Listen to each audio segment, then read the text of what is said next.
Guys, അപ്പം I nobody cinema കണ്ടിട്ട് വന്നിരിക്കുകയാണ്. അതിൻ്റെ ഒരു റിയാക്ഷൻ റിവ്യൂ ആണ് ഞാനിന്ന് പറയാൻ പോകുന്നത്. റിയാക്ഷൻ അല്ല, റിവ്യൂ ആണ് ഞാനിന്ന് പറയാൻ പോകുന്നത്.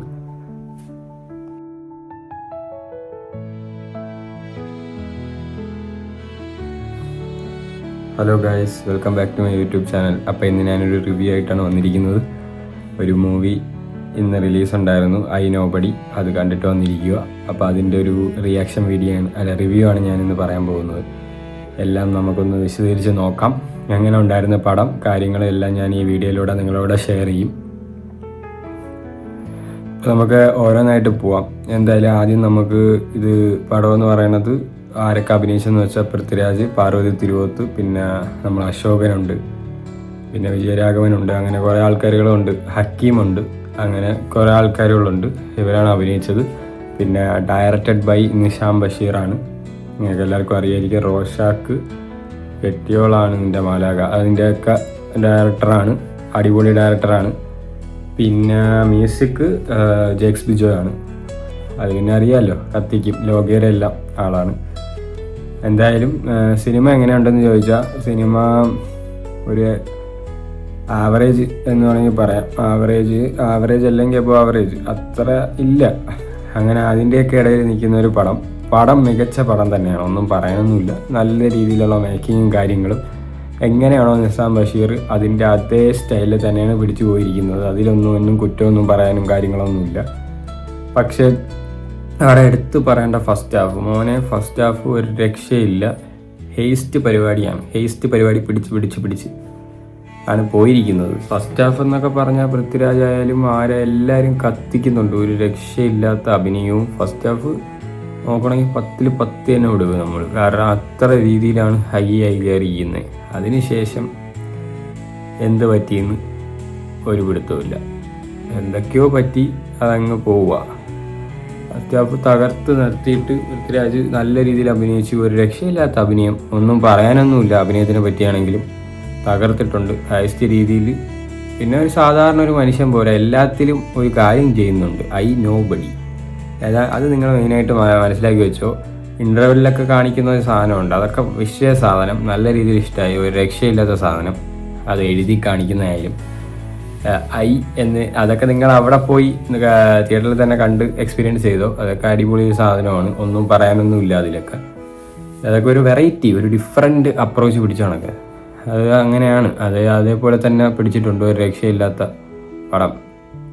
പിന്നെ നോക്കണമെങ്കിൽ മോനെ എടുത്തു പറയേണ്ടത് പാർവതി തിരുവോത്താണെങ്കിലും അഭിനയം തകർത്തിട്ടുണ്ട്. ഒരു രക്ഷയില്ലാത്ത അഭിനയം.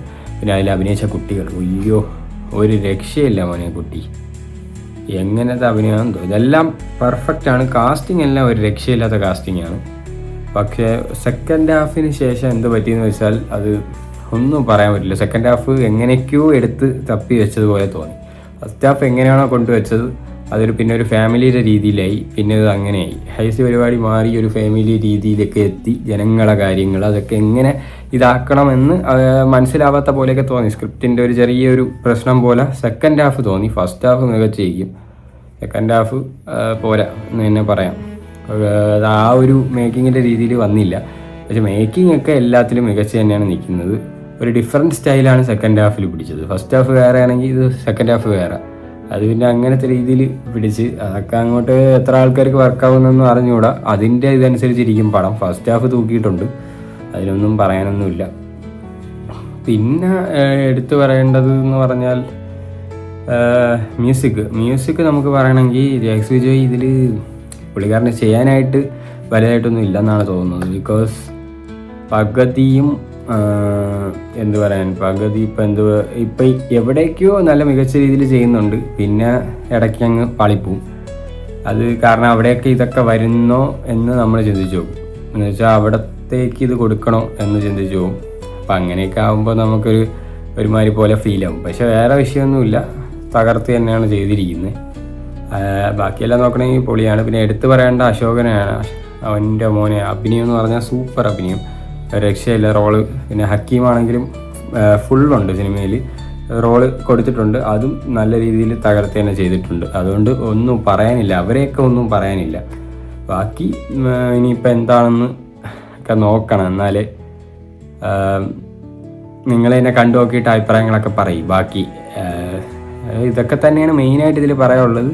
സെക്കൻഡ് ഹാഫ് നന്നാക്കാമായിരുന്നു. അതുകൊണ്ട് ഓരോ ജനങ്ങൾ ഓരോ രീതിയിലായിരിക്കും അത് ഏറ്റെടുക്കുന്നത്.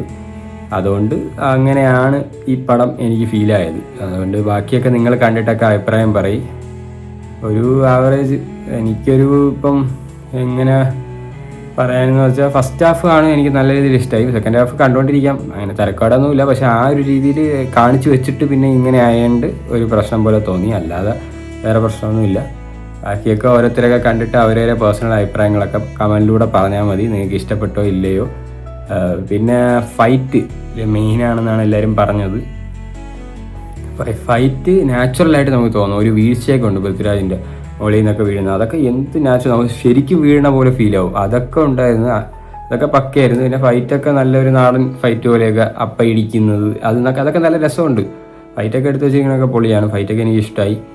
പിന്നെ ബാക്കി ഓവറോൾ സിനിമ ഒരു ആവറേജിന് അത്രയൊക്കെ തന്നെ ഉള്ളൂ. ഫസ്റ്റ് ഹാഫ് മാത്രം മികച്ച് നിൽക്കുന്നതന്നേ ഉള്ളൂ. ബാക്കിയൊക്കെ നിങ്ങൾ പറയും, കമൻറ്റ് നിങ്ങൾ കണ്ടവരാണെങ്കിൽ കമൻറ്റിലൂടെ അറിയിക്കുക. അപ്പം നിങ്ങൾക്ക് എനിക്കിതിൻ്റെ റേറ്റിംഗ് ആണെങ്കിൽ ഇത് പറയാനുള്ളത്, എനിക്കൊരു 6 കൊടുക്കാം. ഔട്ട് ഓഫ് 10 6.5 അത്രയേ ഉള്ളൂ. ബാക്കിയൊക്കെ നിങ്ങൾ കണ്ടിട്ട് നിങ്ങളുടെ അഭിപ്രായങ്ങൾ പറയും. നിങ്ങൾക്ക് ഇഷ്ടപ്പെട്ട നിങ്ങൾ ലൈക്ക് ചെയ്യണം, ഷെയർ ചെയ്യണം, സബ്സ്ക്രൈബ് ചെയ്യണം. പിന്നെ ആ ബെല്ലൈക്കനും കൂടെ ഓണാക്കി വെച്ചാൽ എന്നാൽ മാത്രമേ ഞാൻ ഇടുന്ന ഓരോ വീഡിയോയുടെ നോട്ടിഫിക്കേഷൻ നിങ്ങൾക്ക് ലഭിക്കുകയുള്ളൂ. അപ്പോൾ അടുത്തൊരു അടിപൊളി വ്ളോഗുമായിട്ട് വീണ്ടും കാണാം. അപ്പോഴേക്കും ഗുഡ് ബൈ.